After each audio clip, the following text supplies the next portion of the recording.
अस्सलाम वालेकुम दोस्तों। जैसे ही 7 अक्टूबर 2023 को इसराइल और फिलिस्तीन की जंग शुरू हुई, वैसे ही पूरी दुनिया में एक बॉयकॉट का ट्रेंड शुरू हो गया था। सोशल मीडिया और ऑनलाइन प्लेटफॉर्म्स पर हर तरफ बॉयकॉट ही बॉयकॉट चल रहा था। बॉयकॉट का मतलब तो आप सब जानते ही होंगे। बॉयकॉट का मतलब किसी चीज़ का इस्तेमाल बंद कर देना, और ये सब बहुत बड़े स्तर पर होता है। असल में ये बॉयकॉट इसराइल और फिलिस्तीन से बहुत ज़्यादा कनेक्टेड है। मामला ये है कि जो भी लोग फिलिस्तीन को सपोर्ट करते हैं, उन लोगों ने ऐसी कंपनीज, ऐसे प्रोडक्ट्स को निशाने पर लेना शुरू कर दिया था जो डायरेक्टली या तो इसराइल के हैं या इसराइल को सपोर्ट करते हैं। कमाल की बात तो ये है कि इस बॉयकॉट के भी दो रूप दिखाई दिए। एक तरफ एक बॉयकॉट छोटे लेवल पे किया जा रहा था, मतलब कि एक स्पेसिफिक प्रोडक्ट या स्टोर का, मगर जो दूसरा बॉयकॉट था वो असल में बहुत खतरनाक था। इस बॉयकॉट में बहुत बड़ी बड़ी कंपनीज या फ्रेंचाइजीज को निशाने पर लिया जा रहा था, और ये वो कंपनीज थी जिन्होंने अपने बयान या पोस्ट के जरिए से हिस्ट्री में कभी भी इसराइल को सपोर्ट कर रहा था। उन्होंने जाहिर किया था कि वो इसराइल के साथ हैं। हालांकि इस बॉयकॉट से कुछ गिनी चुनी कंपनीज का ही नुकसान हुआ, लेकिन जिसका नुकसान सबसे ज़्यादा हुआ उस कंपनी का नाम है स्टारबक्स। और आज हम इसी के फेलियर के बारे में बात करेंगे। आज हम जानेंगे कि क्या सच में इस बॉयकॉट का कोई मतलब निकला या फिर ये सब वेस्ट ऑफ टाइम था। तो फिर चलिए शुरू करते हैं।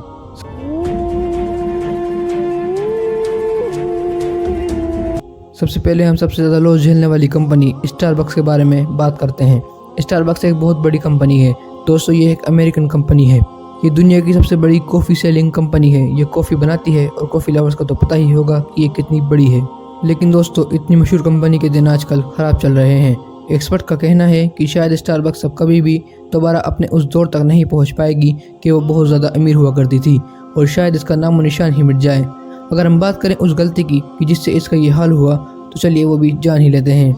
दोस्तों, अगर आप स्टारबक्स के इतिहास को उठाकर देखेंगे तो आपको पता चलेगा कि इस कंपनी ने हर बार जब भी इसराइल और फिलिस्तीन की लड़ाई हुई है, तो इस कंपनी ने इसराइल का ही साथ दिया है। और अभी लेटेस्ट वॉर में भी इस कंपनी का झुकाव इसराइल की तरफ ही दिखाई पड़ा।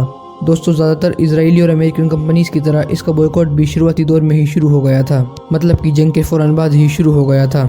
लेकिन ज़्यादा शोर तो तब मचा कि जब इसके एक एक्स अकाउंट से एक ट्वीट आया और फिर उसको डिलीट भी कर दिया गया।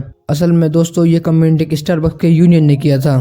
तो जब भी बड़ी संख्या में कोई लेबर्स काम करते हैं तो एक यूनियन बना लेते हैं, ताकि मिलकर और जल्दी काम हो सके, और कोई परेशानी आए तो सब उसका मिलकर सामना कर सकें। और ऐसा ही एक यूनियन स्टारबक्स के कुछ लेबर्स ने भी बनाया हुआ था। आज भी ट्विटर मतलब एक्स पर इनका अकाउंट मौजूद है, जिसका नाम स्टारबक्स वर्कर्स यूनाइटेड है।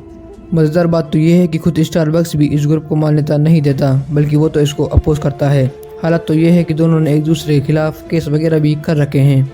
अब दोस्तों, जब इसराइल और फिलिस्तीन की जंग शुरू हो गई थी और पहले से ही स्टारबक्स को इजरायली सपोर्टर बताकर क्रिटिसाइज किया जा रहा था, तो ऐसे में इसी ऑर्गेनाइजेशन ने एक्स पर एक ट्वीट करते हुए कहा कि वी स्टैंड विद पैलेस्टीन, मतलब हम फिलिस्तीन के साथ खड़े हैं।